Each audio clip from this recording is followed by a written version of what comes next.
Meu cordial boa noite a todos presentes e também os demais, por extensão, que nos acompanham aí nos seus lares ou onde quer que for, mas que nesse momento se conectam conosco. É um privilégio poder estar aqui essa noite e compartilhar a palavra de Deus com os irmãos e com os demais que nos acompanham. Obrigado, Marcelo, pelo convite e que Deus realmente seja louvado nesta noite. É o único digno para tanto. Rogamos a Deus nesse momento uma bênção especial agora sobre a palavra que iremos repartir nesse momento. Feche seus olhos. Ó Senhor, estamos aqui para cultuá-lo. E só o Senhor é digno de tal. E para tanto, mais uma vez, nós necessitamos e suplicamos que o teu santo e bom Espírito presida esse momento sagrado e fale ao nosso coração pelo poder revivificador, transformador e poderoso da tua palavra. Em nome de Jesus, amém. O texto que quero compartilhar com vocês se encontra no livro de Mateus.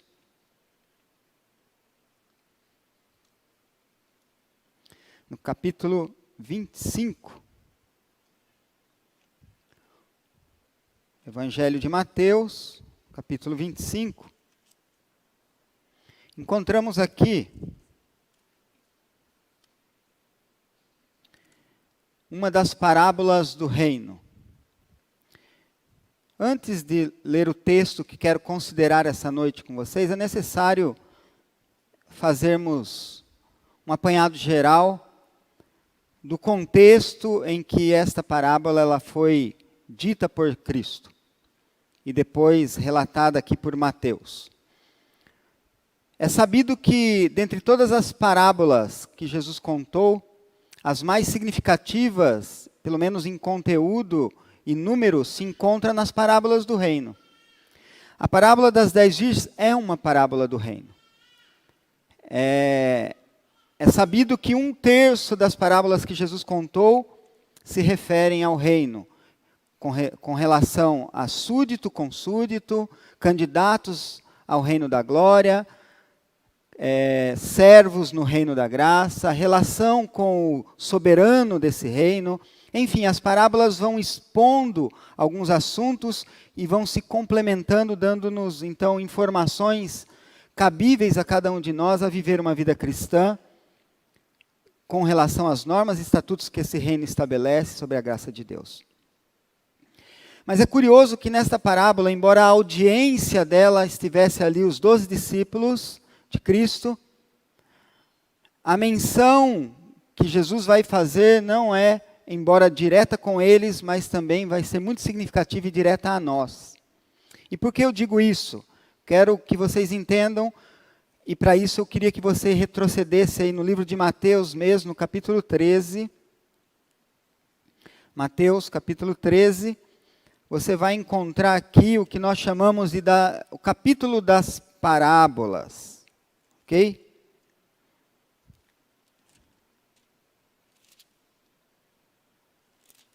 O capítulo das parábolas se encontra em Mateus 13. É claro que há outros capítulos, mas aqui há uma grande porção delas. E eu vou só fazer menção rapidamente para vocês perceberem algo que eu quero deixar notório. Para tanto, eu quero antes ler um texto aqui, selecionado do livro Parábolas de Jesus, que eu separei, com respeito ao assunto que vamos tratar essa noite. Quando Cristo, sentado, contemplava o grupo que aguardava o esposo, contou aos discípulos a história das 10 virgens, ilustrando, pela experiência delas, a da igreja que viveria justamente antes de sua segunda vinda. Parábolas de Jesus 222. Mas as coisas estão tão estranhas hoje, que eu não quero firmar essa ideia e dizer, mas de onde você tirou isso? Então eu quero mostrar que esse texto do livro Parábolas de Jesus de Ellen White está de acordo com o que vamos falar agora com base bíblica. Ela faz um comentário aqui claro que esta parábola representa a igreja que antecede a volta de Jesus, dos últimos dias. E quando nós abordamos aqui as parábolas, vocês vão notar algo interessante. Por exemplo, verso 24 do capítulo 13, acompanhem comigo. Ou a parábola do joio. Outra parábola lhes propôs, dizendo: o reino dos céus é semelhante. Notaram? O verbo está no presente. Concordam? Muito claro. Se vocês avançarem aqui comigo, o verso 31. Outra parábola lhes propôs, dizendo: o reino do céu é semelhante. Ok? Acompanhem o raciocínio. 33. Disse-lhes outra parábola, agora do fermento. O reino dos céus é. E eu não quero mais tomar tempo nessa introdução, porque eu quero abordar um conteúdo muito significativo para nós essa noite. E eu quero tentar ser resumido, mas não simplista. Eu quero trazer esse conteúdo à tona.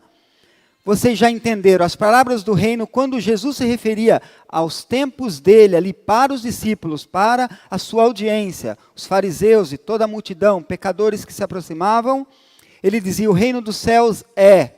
Agora voltem no capítulo 25 e vocês vão ver algo que condiz com que parábolas de Jesus, Ellen White fez a aplicação.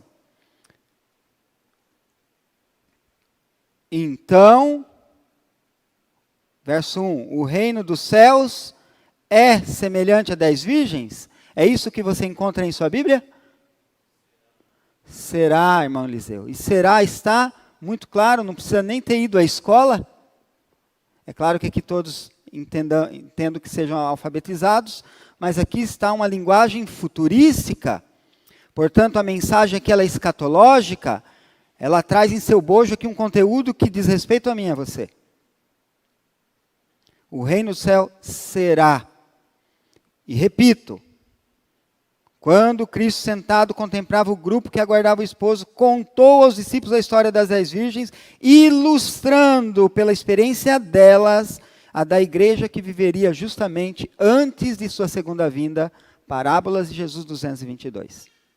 Eu não vou explanar todos os pormenores da parábola, nós vamos nos atentar hoje a um versículo apenas. E eu quero explorar esse versículo com vocês.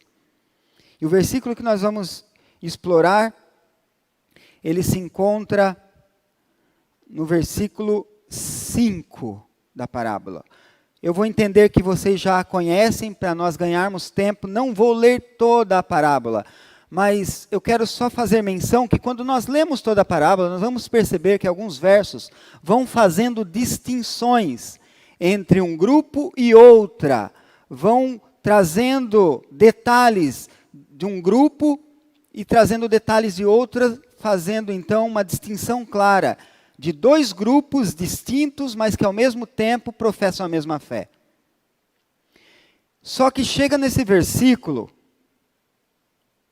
já não se percebe mais isso, porque o que vai acontecer? O verso 5 diz assim: e tardando o noivo, foram todas tomadas de sono e adormeceram. Fica uma área cinzenta nesse espaço, fica um espaço meio que uma interrogação. Como entender esse processo em que então essas virgens, representando a igreja dos últimos dias, todas elas indistintamente vão adormecer antes da volta de Cristo, quando o noivo então vai anunciar a sua vinda, a sua chegada. Para isso a gente precisa recorrer à palavra de Deus em outros textos. É necessário entender então que tipo de sono dormiam essas virgens, para nos questionarmos hoje, eu e você, que tipo de sono estamos dormindo também. Porque se as 10 virgens estão dormindo, obviamente diz respeito a eu e você também num estado de dormência. Ou não estaríamos então fazendo parte desse grupo. À medida que a volta de Jesus se aproxima, vai se criando dentro da igreja, ou mesmo fora, em outras denominações onde nós temos sinceros cristãos que também aguardam o noivo, vai se perdendo a linha divisória entre o mundo e as coisas celestiais, entre o sagrado e o profano. Nós temos visto aí manifestações, mesmo dentro da nossa igreja, que tem causado divisões. E a pergunta que fica, com o título que eu propus essa noite, surpreendido pelo óbvio. É meio paradoxal, não é? Talvez, não sei se você parou para pensar no título do sermão dessa noite. Surpreendido pelo óbvio. Se a gente fazer uma análise crítica desta frase, fica um tanto estranho. Porque se é óbvio, não pode ser algo que cause surpresa. E se vai causar surpresa, não pode estar dentro da obviedade. Então, como é que isso se encaixa no sermão? Vocês vão verificar ao longo da abordagem e da exposição que faremos agora na palavra do Senhor. Bem, como eu disse, não vou expor aqui a questão das lâmpadas, do azeite, que 5 eram prudentes, 5 eram loucas. Vamos trabalhar com o sono, e espero que essa abordagem não lhes cause sono, ok? Real, mas cause um despertar para o estado que estamos e que Deus quer falar conosco, amém? Muito bem, o primeiro texto que nós vamos destrinchar aqui está lá no livro de Jonas, e eu convido você a abrir a sua Bíblia, no livro do profeta Jonas, um livro curtinho.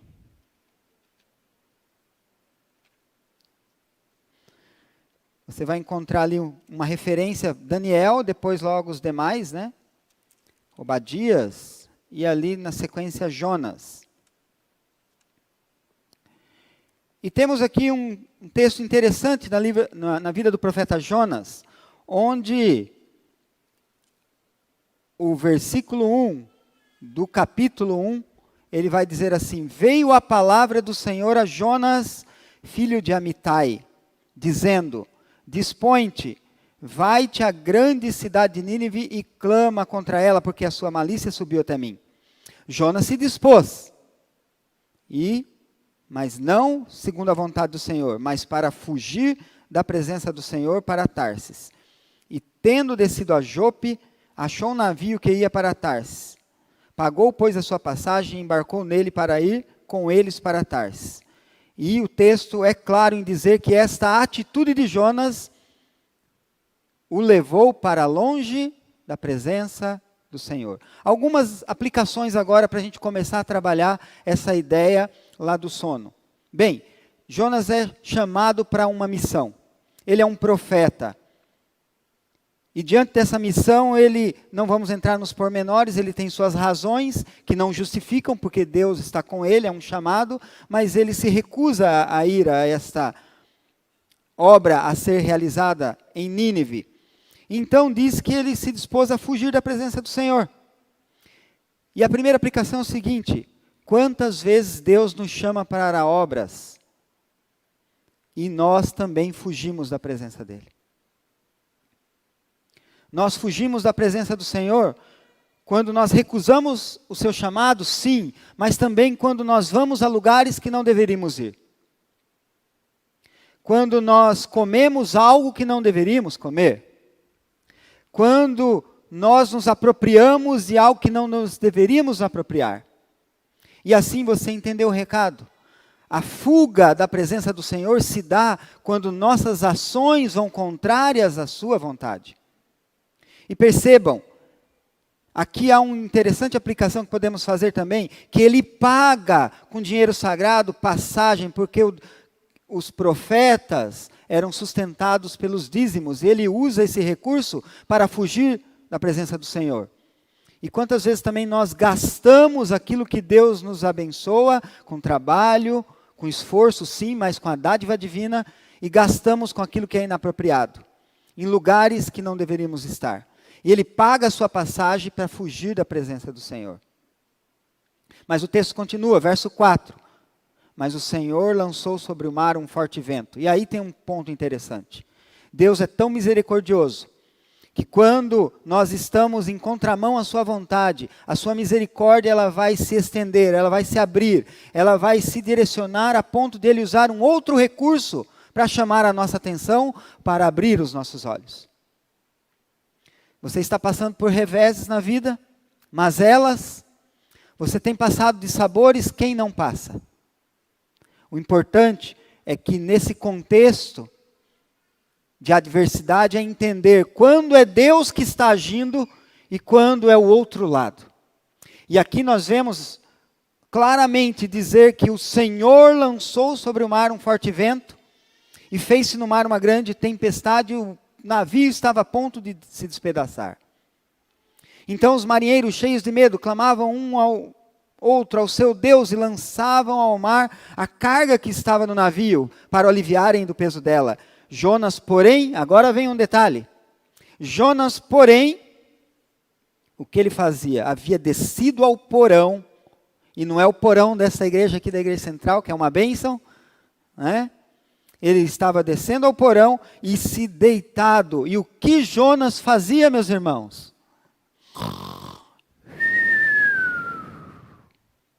Uma expressão de sono profundo. A Bíblia é tão enfática que num contexto desse ele diz que ele não só dormia, mas era um sono profundo. Isso é importante nós questionarmos e nos atentar. Agora imagine o contexto. Marinheiros gritando, jogando coisas ao mar, tempestade, mar em fúria.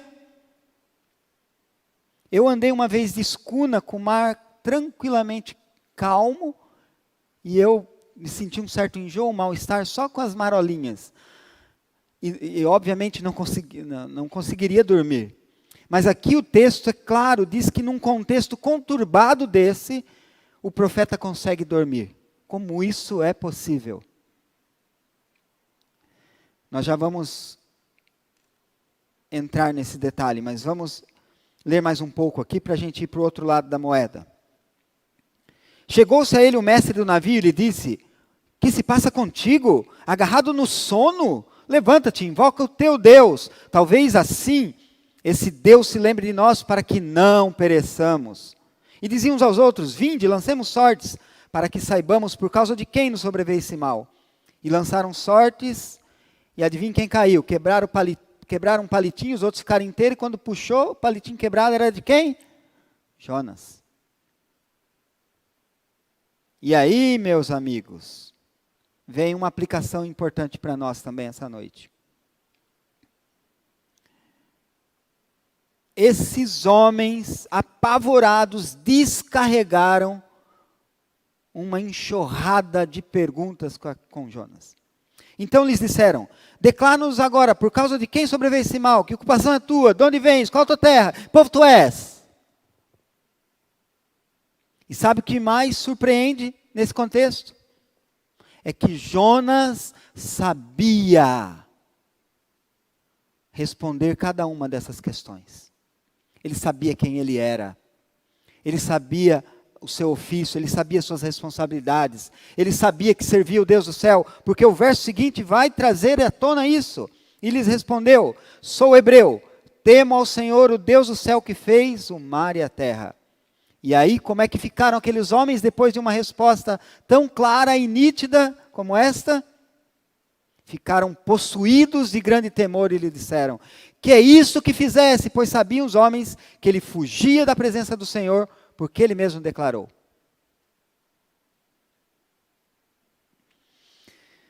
Avancemos agora para o livro de Marcos. Vamos lá para o Novo Testamento. Livro de Marcos, capítulo 4.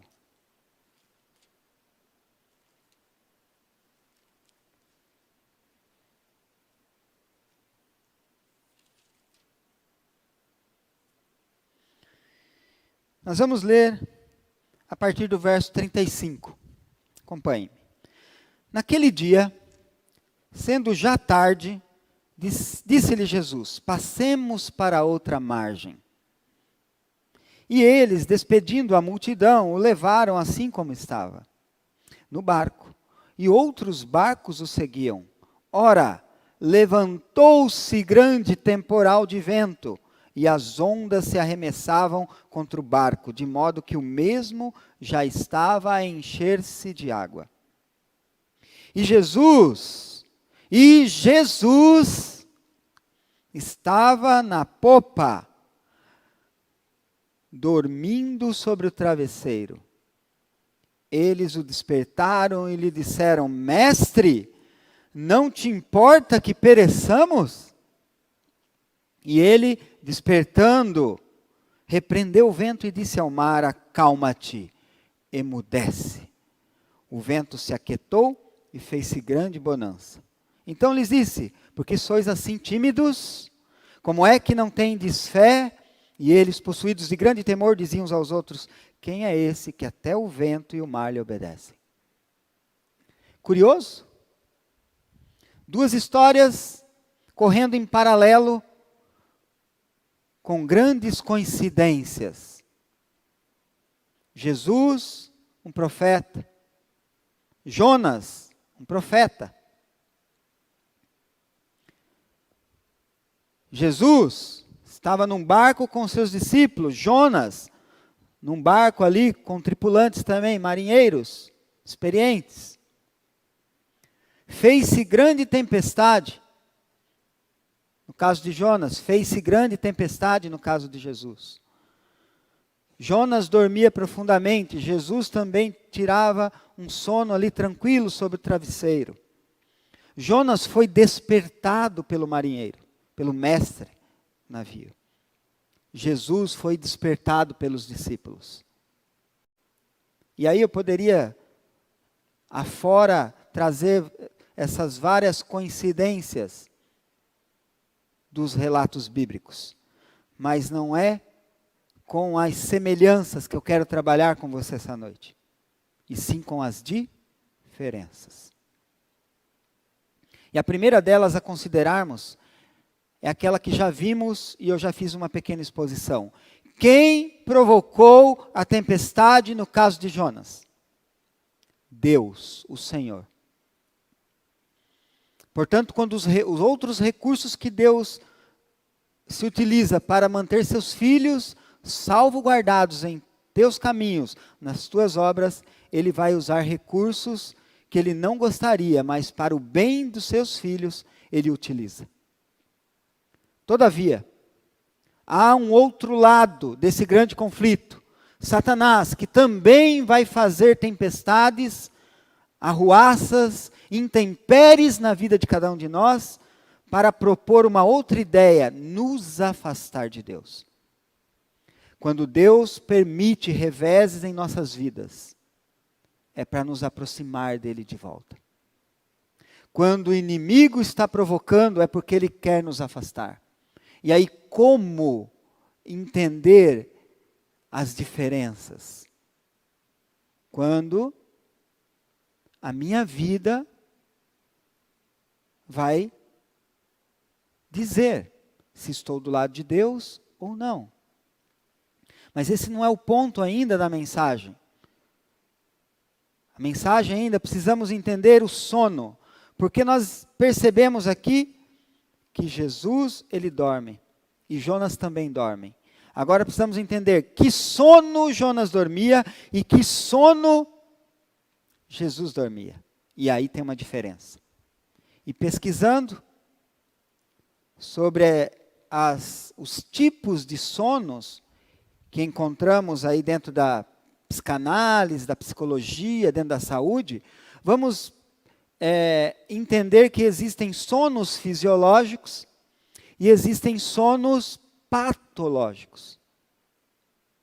Sonos, mecanismos que vão confrontar com uma realidade, vão promover tais circunstâncias que nós chamamos isso, no caso de Jonas, de fuga da realidade. É o sono da fuga da realidade, da prevaricação, ou seja, do faltar com o dever. Notem, o sono de Jonas, ele tem a ver com algo que ele não quer cumprir. O contexto em que o profeta se encontrava era fora da missão. E percebam, todas as vezes que eu e você estivermos fora da missão, seremos uma pedra de tropeço, uma maldição na minha vida também. Mas olha a responsabilidade na vida das outras pessoas. O profeta Jonas, no contexto em que estava promovendo a destruição de uma cidade inteira por sua recusa em pregar sim, mas também por aqueles marinheiros que poderiam perecer pela sua desobediência. Então não venha me dizer que do meu nariz mando eu, o que eu faço diz respeito a mim. Não, tudo que fazemos tem influências, grandes ou pequenas, simples ou complexas, vão interferir na vida de outrens. E quando estamos fora da missão, somos uma maldição para as pessoas. Qual foi a solução do problema no caso de Jonas?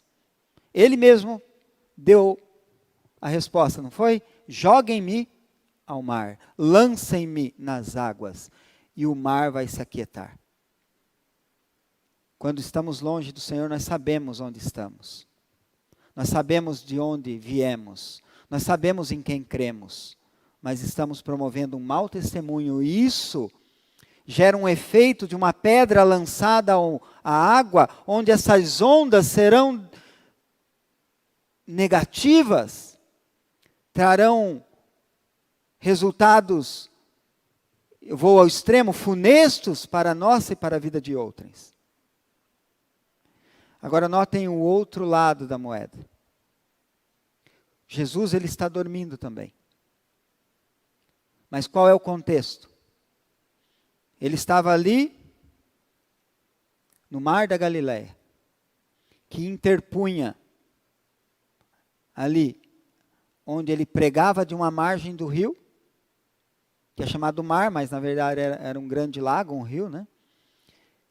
E ele estava indo para outra margem. E se você acompanhar aí no texto, os versos seguintes, vocês vão perceber que no decorrer da história, ele está indo ao encontro de dois endemoniados. Um evangelista conta um, outro dois, mas o fato é que são dois.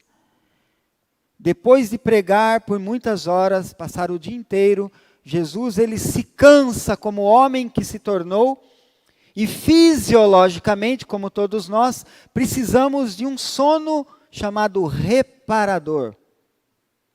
O sono da fadiga, o sono da exaustão, um sono apropriado, um sono necessário, um sono que quando você o faz com paz, com sentido de dever cumprido. Jesus precisava recuperar as suas forças, porque do outro lado ele tinha mais uma missão a cumprir, expulsar ali uma legião de demônios.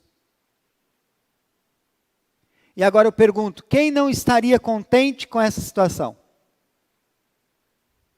Satanás. E quem é que vai promover a tempestade agora? Deus? O inimigo vai promover tamanha adversidade, porque ele quer impedir que os discípulos com Cristo transpassem aquele mar, se acheguem a outra margem e realizem a obra e a missão de livrar aqueles dois homens dos cativos de Satanás por longos anos. E se tornariam, então, nós sabemos, grandes testemunhas para a obra do Senhor naquela região. E a pergunta agora é: que sono eu e você estamos dormindo? Porque as 10 virgens adormeceram. No caso de Jesus, percebam, dentro da missão, somos uma bênção. Fora da missão, somos uma maldição. Jonas era um problema, Jesus era a solução. E eu e você hoje, o que estamos sendo? Problema ou solução? Bênção ou maldição? Que virgem eu e você estamos travestindo, personificando na realidade da igreja dos últimos dias? Que sono você está dormindo? O sono da falta com o dever com Deus? Fora da missão? Ou descanso de que você cumpriu o seu papel de bom cidadão, trabalhador, mas cristão em todos os momentos?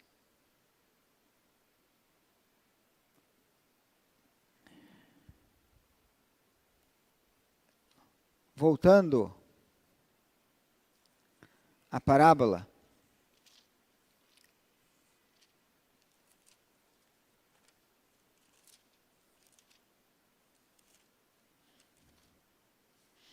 nós vamos perceber que todas elas vão despertar, porque o evento maior que aguardavam, o noivo, é anunciado.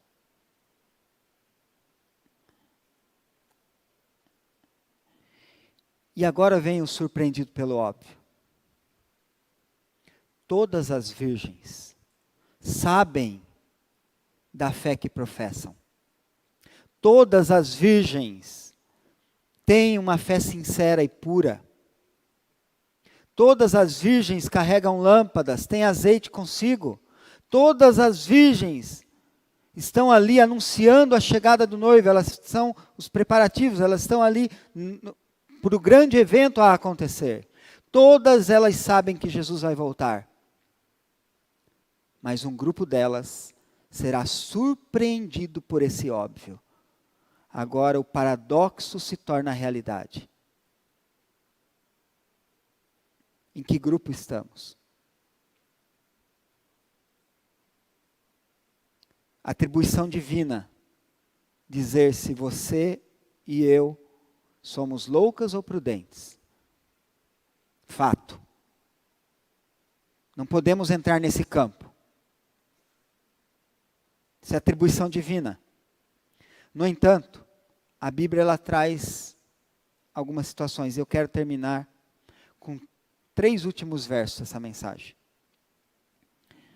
O primeiro deles está lá em 1 Samuel, acompanhem comigo. O capítulo 16 de 1 Samuel.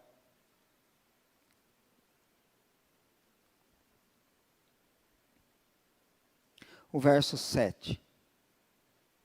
Porém o Senhor disse a Samuel: não atentes para a sua aparência, nem para a sua altura, porque o rejeitei. Porque o Senhor não vê como vê o homem.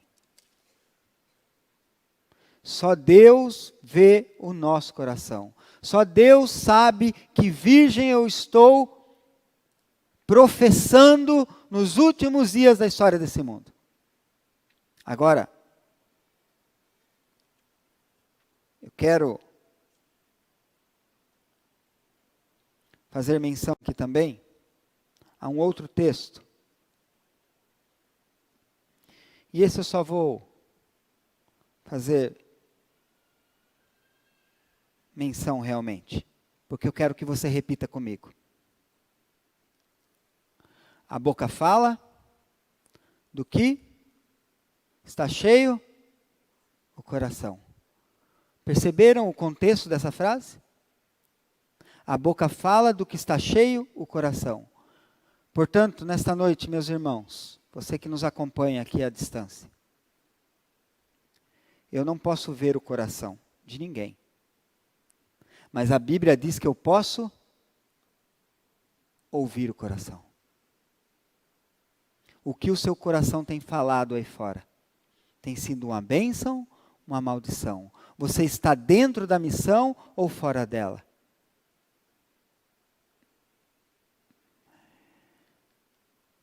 A minha esposa vai cantar um último hino agora. Uma mensagem especial.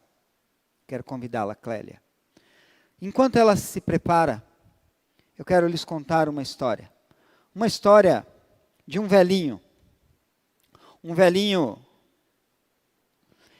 que ele tinha um costume. Onde ele ia, ele levava consigo uma lanterna acesa. Mas aí não está o absurdo do relato dessa história. O absurdo é que este velhinho da história, ele era cego. Então, alguns jovens que conheciam aquele bom velhinho, indo para lá e acolá, sempre com a sua varinha condutora, e também aquela lanterninha acesa, de dia, de noite, em qualquer momento, aqueles jovens zombavam daquele velhinho. Olha, além de cego, velho, é louco. Por quê? Qual a razão dele ser cego, carregar uma lanterna acesa? Mas um daqueles jovens ficou inquieto, não se contentou com aquelas atitudes do velhinho e foi fazer o que é correto. Quando você percebe que alguém está tendo uma atitude que você fala não faz sentido, vá, se aproxime, converse, dialogue. E foi o que aquele jovem fez. Ele se aproximou daquele velhinho. E quando ele se aproximou daquele velhinho, disse: Senhor, me diga por favor, por que o senhor, sendo cego, carrega uma lanterna acesa na mão? Não faz sentido. Me explique, por favor. E aquele velhinho disse assim: meu jovem, eu carrego uma lanterna acesa na mão, para que os outros não tropecem em mim. Como está a sua lâmpada? Como está a sua lanterna do Evangelho? Espiritada, acesa, em chamas, ou está se apagando? Percebemos recorrentemente uma invasão dentro da religião que tem sido divisor de águas. Me parece que a igreja, em boa parte, se preocupando mais com a terra e menos com o céu. Mais absorvida com o pão que o diabo amassou, as desgraças desse mundo, do que com o pão que amassou o diabo. Isso faz toda a diferença. Irmãos, mais céu do que terra. Mais Bíblia do que qualquer outra literatura. Eu quero o último verso. E eu encerro. Romanos capítulo 13. Quero que você acompanhe. Romanos capítulo 13, versículo 11. E digo isso a vós outros, que conheceis o tempo. Será que conhecemos o tempo? Sim ou não? Já é hora de vos despertardes do quê? Do sono. Porque a nossa salvação está agora mais perto do que quando no princípio cremos. Vai alta a noite e vem chegando o dia. Deixemos, olha o apelo divino, deixemos, pois, as obras das trevas e revistamo-nos das armas da luz. O apelo final de Deus é: você está entendendo que é uma virgem louca e que Deus abriu seus olhos essa noite e você precisa mudar? A graça para você. Há luz esperando, há azeite de sobra para você encher sua vasilha. Arrependa-se e volte para os braços do Senhor. É você uma virgem prudente, tem acompanhado a obra do Senhor, cumprido seus requisitos, dependente da graça 100%? Continue, esse é o apelo divino. Porque vai alta a noite e vem chegando o dia. O céu nos aguarda. Ouçamos essa última mensagem e tomamos a nossa decisão nessa noite. Em nome de Jesus. Amém.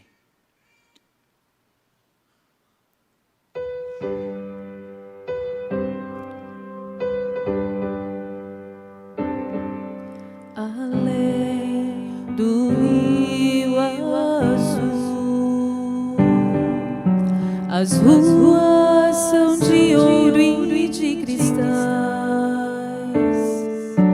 Ali tudo é vida, ali tudo é paz, morte e choro, nunca mais tristeza e dor, nunca mais verei o grande rio da vida, claro como um cristal. Verei a face do meu mestre querido. Não haverá mais noite ali, não haverá nenhum clamor. Verei os olhos de Jesus e tocarei seu corpo, enfim. Não haverá mais noite ali, não haverá nenhum clamor. Verei os olhos de Jesus e tocarei seu corpo, enfim.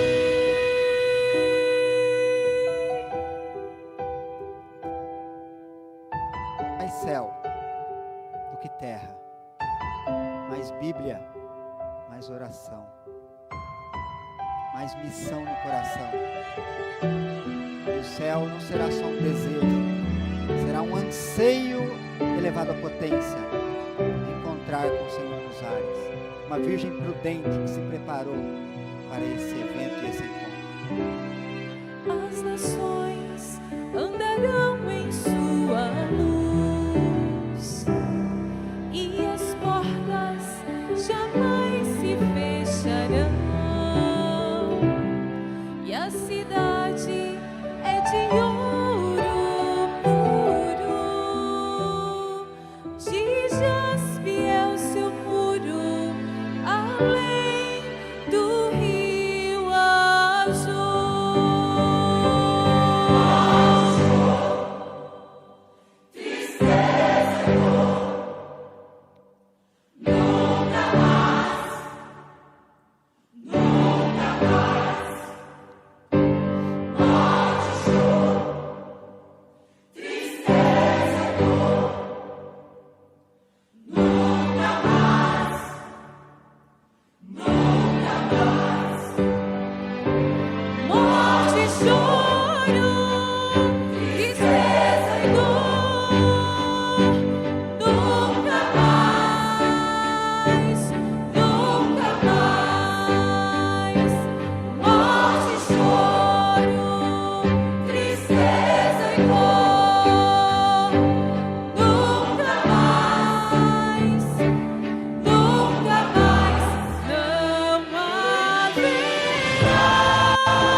Nos levantemos para a prece final.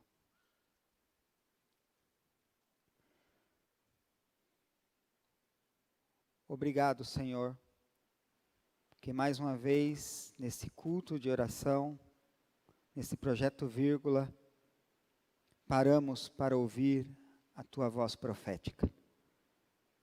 E ela falou mais fundo no recôndito do nosso coração. E ela cumpriu o seu papel de fortalecer a nossa fé.